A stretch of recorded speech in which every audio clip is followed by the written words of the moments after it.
I've been to a lot of shows in a lot of different states. My most recent trip was to New Orleans for the first date of the Cure's tour. There weren't any North Carolina dates on this tour, and I have family in New Orleans, so it worked out. The show, of course, was spectacular. The Cure played for almost 3 hours. The band sounded fantastic, merch was cheap, and everybody was in a good mood. People from all over the United States came in for this. Easily a contender for one of the top 10 best shows I've ever been to. Making the best of my travels and the concert experience, I'll talk to people who are going to the shows. Sometimes they're amazed when I tell them that I flew in for the show. The truth is, though, sometimes you have to. There are special events where you have no choice but to travel for them. Album release shows, reunion shows, the first date of a tour, final shows. Quite possibly the best show I ever went to was Nine Inch Nails' Cleveland gig celebrating their Rock and Roll Hall of Fame induction. Nine Inch Nails brought back old members for a few songs, many of which hadn't been with the band since the 1990s. For a final tour, you want to get the most out of what might be your last chance to see a great band.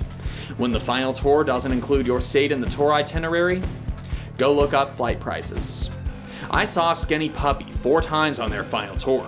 They played 2 times in North Carolina and 2 times in New York, and I got to see them all 4 times.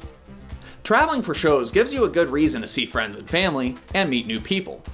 I have friends from all over the country that I've met just by traveling for shows and striking up conversations with people in line or in the seats. Having friends and family all over the country also makes it easier to travel. It means that you might have a place to stay, someone to pick you up from the airport, and of course, someone to enjoy the concert with you. I also like exploring the cities. The last time I was in New York, I got to see some landmarks like Peter Steele's grave. New Orleans is always a party, with museums and good food everywhere. Chicago has the Wax Trax building, a good zoo, and Silver Surfer's giant testicle. Which is technically called the Bean, but that name doesn't have enough zazz, you know?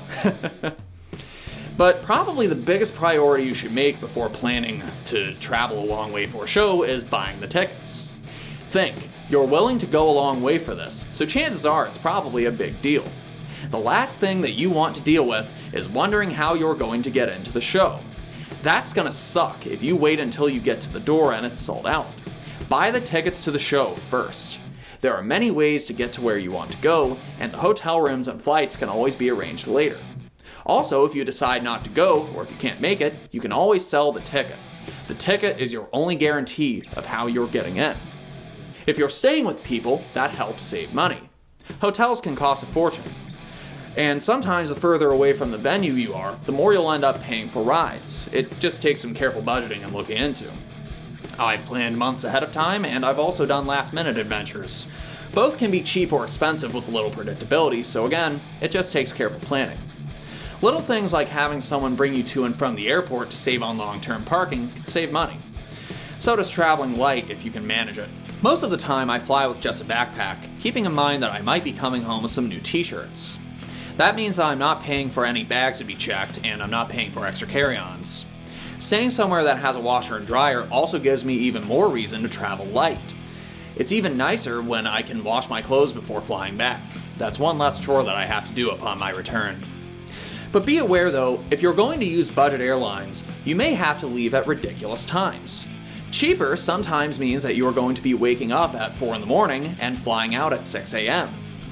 Of course, there are usually nicer flights that take off at more reasonable hours, with less stops and more benefits. But if you think that it's worth saving a couple $100s for the cheaper airlines, then you better go to bed early and brace yourself for the possible jet lag if the trip calls for it. That's the trade-off. Another useful tip for saving money is using public transport. New York City's airports have buses that will take you into the city. Even if they're taking you somewhere other than your destination, you can always stop closer to it and then get a ride from there. The Portland airport has trains that stop at different parts of the city. That's going to be useful when I see Agalock in Portland in a couple of months. That's going to be their first United States show since 2015, and it will mark their reunion following their 2016 breakup. A special occasion. A lot of people from all over the place will be at this show. Knowing this, I already booked an Airbnb on the same day the venue presale was taking place. Since I'd spent so much money on Uber and Lyft rides on my last New York trip, I wanted to stay somewhere where I could just walk to the venue. Not only is this place a 14-minute walk to the venue, but it's in the heart of Portland where a lot of cool stuff happens. I'm just glad that I booked it in time before somebody else going to the show could book it. Often, it's easier to travel alone so that way you are in complete control of your destiny. Traveling with others means that you can split expenses, but also, you don't want to be on vacation with a bunch of jerks. Go on vacation with your friends. It's a real test to your friendship and how strong it is. Being stuck with jerks while you're out of town is pretty unpleasant, and I say that from unfortunate experience. But sometimes the more the merrier, and when everyone gets along, you remember the event more fondly. Not to mention, everybody is willing to do it again. The right venue can make things magical, because a show can be ruined in a dump with a bad sound system.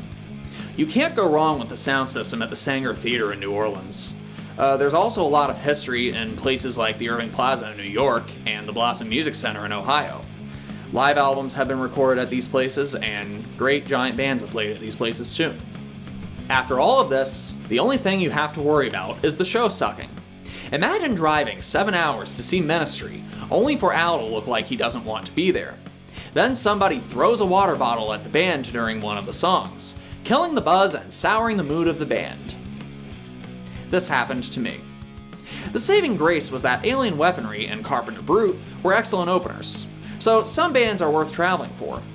Figuring out who those bands are may be more of a challenge. A good show far away from home won't just stay in your head because of the band, but I also remember the food, the landmarks, and the places I stay. Odorous Urungus once said in an interview, "Guar is traveling all this way from home to see you, so if we're not coming close enough to you, then you have to travel to see us." So, chase some thrills and go see the world. Grind on.